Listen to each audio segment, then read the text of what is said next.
Welcome to the Crispin Flintoff YouTube channel. Today I'm going to be talking about Tony Benn, how he inspired me to get into politics, how he inspired other people, and I'm also going to be talking about Brexit and what Tony Benn's position would be on the whole thing. So there's lots to talk about and I hope you enjoy it, and if you do, why not subscribe? Tony Benn's death in March 2014 marked the passing of one of the most witty and inspiring politicians in my lifetime. There was always a real excitement when people knew that Tony Benn was going to be speaking. You've got to have a socialist perspective. Now, the word socialism is spat out on the media as if it was a sort of disease. They get a picture of somebody, sometimes me, with his hands out and his eyes open. Socialism, they say, and the children are put to bed, and mother has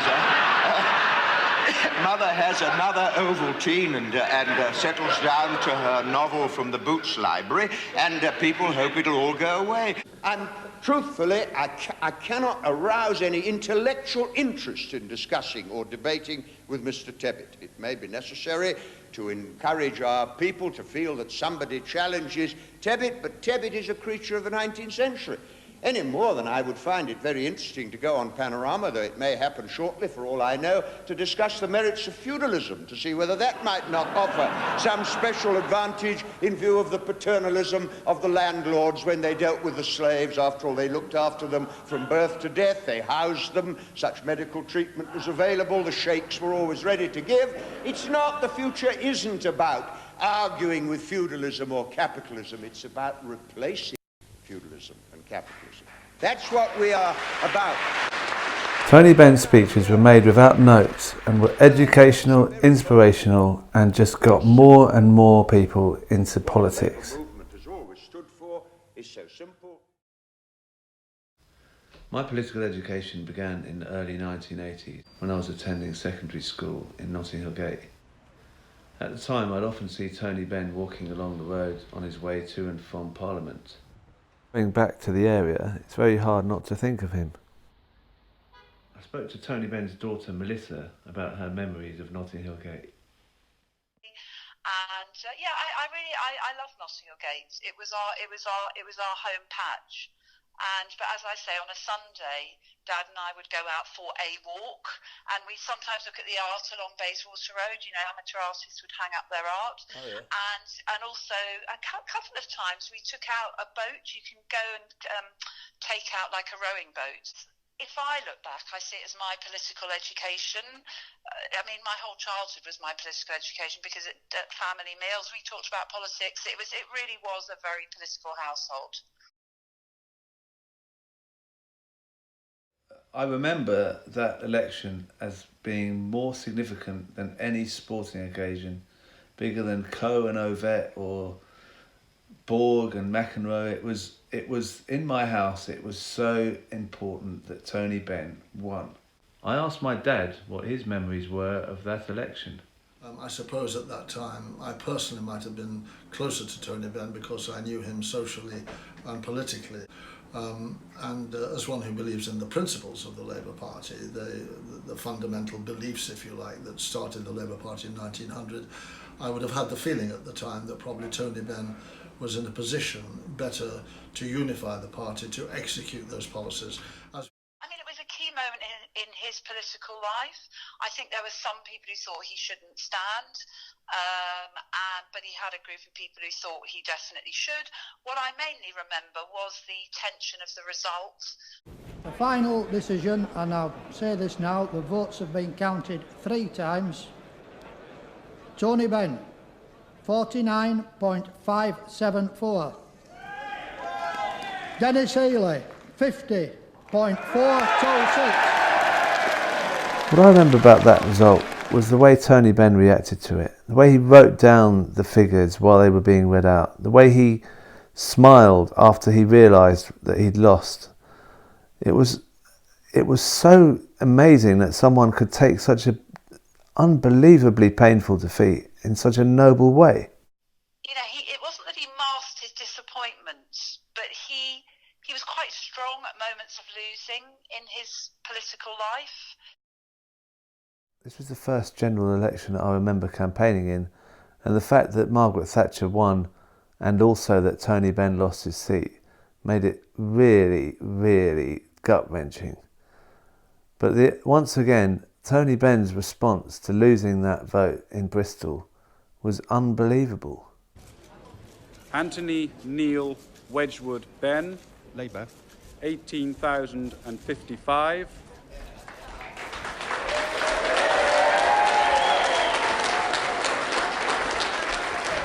Jonathan Said, Conservative. 19,800. It felt quite momentous at the time because he'd been an MP for, I think it was 33 years. Again, this is a personal memory. I'm not just looking at him, I'm looking at my mother, and I'm looking at the two of them, again, knowing that everybody's watching them. They're both very, very dignified. But I can see their disappointment, and I can see that, and I can see that it was difficult for them, but I think they were very dignified about it. It's a way of managing the moment. You know everyone's looking at you. You know what the moment means. You know this is a moment it's important that you present in the most positive fashion, even though it's a negative result. In the case of the Bristol election result, it wasn't just the response to the vote that made an impression on me, it was his amazing speech that followed.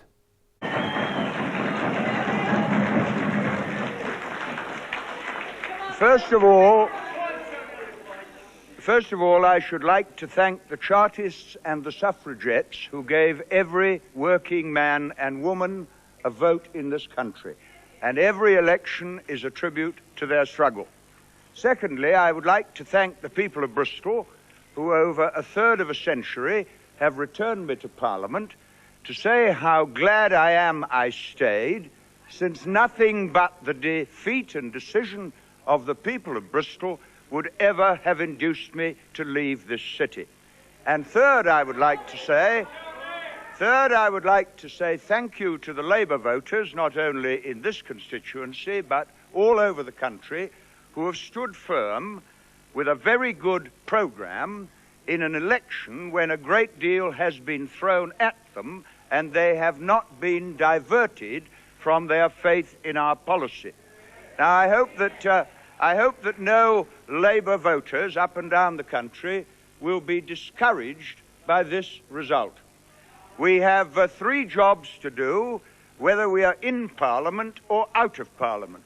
First, to protect the people for whom the Labour movement was first established. And that task of protecting them will be even more necessary if we have another 5 years of a Conservative government. Secondly, we have to build the Labour movement again, and that we shall do in order to protect people and in order to begin the campaign for the next general election. If I may just say one personal word at the end. I do not believe that politics is about personalities, and I want to make absolutely clear to those in this constituency and elsewhere that what has happened today will make absolutely no difference to my own commitment to the Labour movement, which can be discharged as well outside Parliament as inside Parliament. Thank you very much indeed. When I look at the speech now, it was very self-controlled. It was very political rather than personal. Very, very political. Politics is just all about fighting for what you believe in, winning some battles, losing other battles. Remember, his father died when he was a young MP, and he had to fight right up to the top court in the land to be allowed to go back and be an MP. Yeah. So, and he, you know, that is the nature of politics, and maybe it's particularly the nature of politics for a political personality, a political person like him, who increasingly, as he got older, stood for something very fundamental, quite controversial, was a leader. So, I mean, you pick out those moments of the deputy leadership and the loss of his seat in Bristol in 1983. I would see them as part of quite a long sequence of victories and defeats. Tony Benn's positive outlook on politics gives me great comfort when I consider the many occasions in which I've been disappointed by votes or other issues that have held back things that I really want to do. To know that you can actually see it as a whole sequence of victories and defeats makes it much easier to see the longer term picture and to keep going. That defeat in Bristol gave Tony Benn no chance of standing for Labour leader after the 1983 general election. He'd lost that opportunity. So for the next 20 years, he was either on the backbenches or campaigning outside Parliament.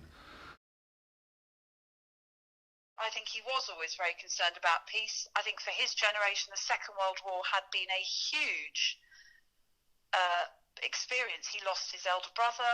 Yeah. His elder brother was killed. That was a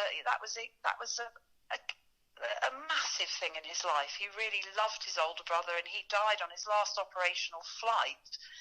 And so I remember him always talking about his brother all through my childhood.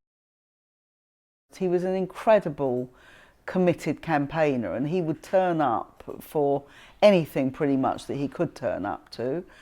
He would turn up very often with his sandwich, and his cheese sandwich, his banana and flask of tea was what he carried around with him. And very often, I remember one Palestine demo we had, which is quite near his house at the embassy. He turned up, it's pouring with rain, and he was just very patiently waiting to speak. And he was a very old man at that point. So I think there was that side to him. He'd had quite a powerful position as a cabinet minister and all sorts of other things in his life, but he was very dedicated to extra parliamentary activity as well. So I think that's what I remember about him most.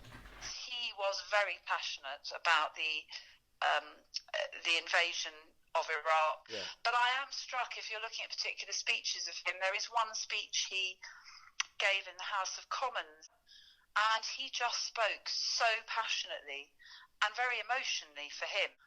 And in fact, sitting behind him, somebody, there, stealing in to listen to him speak is Jeremy Corbyn. Finish just by saying this. War is an easy thing to talk about. There are not many people of the generation that remember it. The right honourable gentleman served with distinction in the last war. I never killed anyone, but I wore uniform. But I was in London in the Blitz in 1940, living in the Millbank Tower where I was born. Some different ideas have come in since. And every night I went down to the shelter in Thames House. Every morning I saw Dockland burning. 500 people were killed in Westminster one night by a landmine. It was terrifying.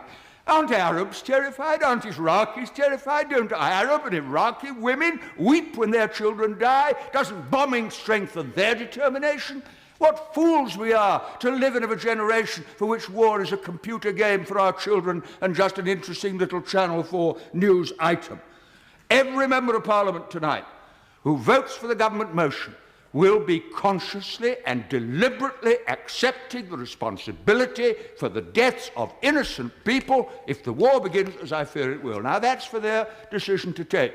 But this is a quite unique debate in my parliamentary experience, where we're asked to share responsibility for a decision we won't really be taking, with consequences for people who have no part to play in the brutality of the regime which we are dealing with. And I finish with this. On October the 24th, 1945, and the former Prime Minister from Bexley, Old Sidcup, will remember it, the United Nations Charter was passed. And the words of that charter etched into my mind and move me even as I think of them. We, the people of the United Nations, determined to save future generations, succeeding generations, from the scourge of war, which twice in our lifetime has caused untold suffering to mankind. That was the pledge of that generation to this generation, and it would be the greatest betrayal of all if we voted to abandon the Charter and take unilateral action and pretend we were doing it in the name of the international community. And I shall vote against the motion for the reasons that I've given the House. As I remember, he spoke at the first demonstration that we had, which was in November 2001, and certainly became very active around the time of the run-up to the invasion of Iraq in 2002. And of course he was one of the people who, before we had the big march in February 2003, we were told we couldn't go to Hyde Park because it would damage the grass. And he was one of the people, along with Michael Foot and a range of other high-profile politicians, who said that they would march on Hyde Park regardless of the view of the royal parks, and that he would be prepared to break into Hyde Park if that was what was necessary. So of course very quickly the authorities backed down and we got Hyde Park anyway. This was something he saw as more important, or as important, as being involved in Parliament. I also think that as he got older, I think you do get this certain sort of sense that he felt more urgent about some of these things. And certainly anybody who's seen the clip of the television interview that he had at the time of the Gaza bombing in 2009, where he was so angry because the BBC wouldn't broadcast the Disasters Emergency Fund appeal for Gaza, that you can see this real kind of commitment to anti-war campaigning, which was very, very strong, I think, to the end of his life. People will die because of the BBC decision. Let me be clear about that. And I started my life 60 years ago as a BBC producer. I love the BBC. I support it. But it has capitulated to Israeli pressure. That's the truth, I have to tell you. What Tony Benn taught me with his commitment to peace was it's never too late to be active in politics and to take up campaigning. And I think that partly because of his support for the peace campaign, it built a strong movement with Stop the War, which was also helpful, very helpful, to Jeremy Corbyn's campaign to become Labour leader.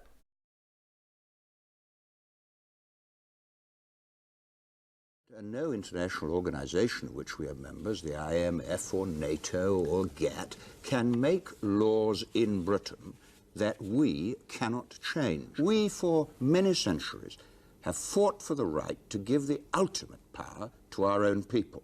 Now, nobody can pretend, least of all you, because I know you have an idea of a political union, that's part of the European idea, can really argue that there isn't a price to be paid for this, and the price, unfortunately, is paid by the electors, whoever they elect in future elections will not be able to change the common agricultural policy, the common regional policy, because that has been adopted by a previous government and cannot be changed by a single nation, whichever government is elected.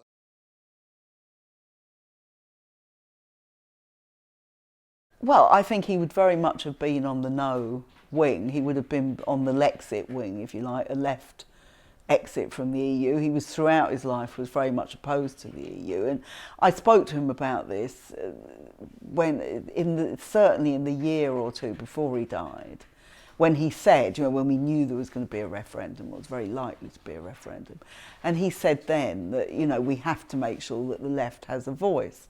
Now, tragically, he wasn't around by the time we got to the campaign, nor was Bob Crow, who was probably the second, the other main left-wing voice on these things.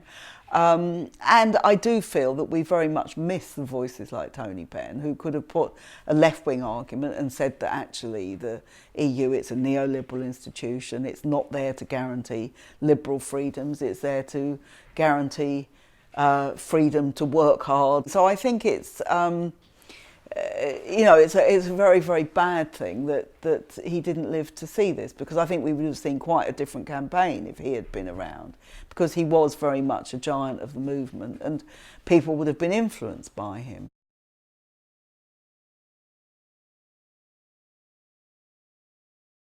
The 2016 election, he would have favoured remaining.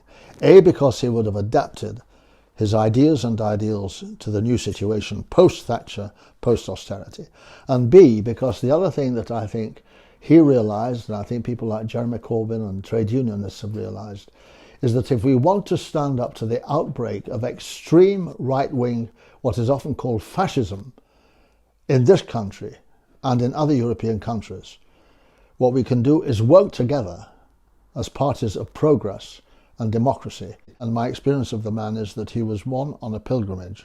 He would have been prepared, as he was to change his name from Lord Stansgate to Tony Benn, he would have been prepared to say what Europe is doing is of such benefit to our business, to our people, to our health services, to to human rights and so on, I would rather we stayed in Europe than risk being at the disposal outside Europe of future governments like Margaret Thatcher, David Cameron, or perhaps most interestingly of all, to have the government of Boris Johnson. You might be the solution to this question of what would he say about what's happening with Brexit? Would he support leaving, or would he want to have another referendum, or would he want to stay? It's all down to you here. Yes, well, thanks very much for that, Crispin. I'll have to say I've thought about this a lot. I think he might well have, if being consistent with his politics throughout his life, you know, he led the anti-common market referendum campaign in '75. He still wrote very strongly about it.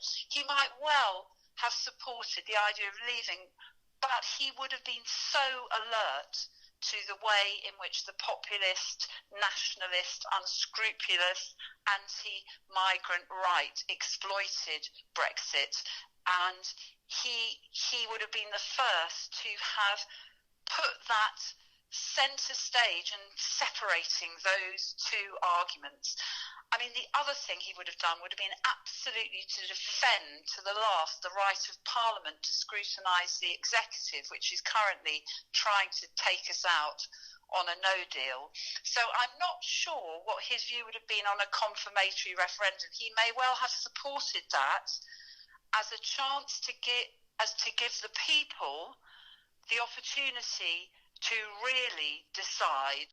I mean, you have to understand that for Tony, democracy was everything. So his objection to the European Union was on democratic grounds.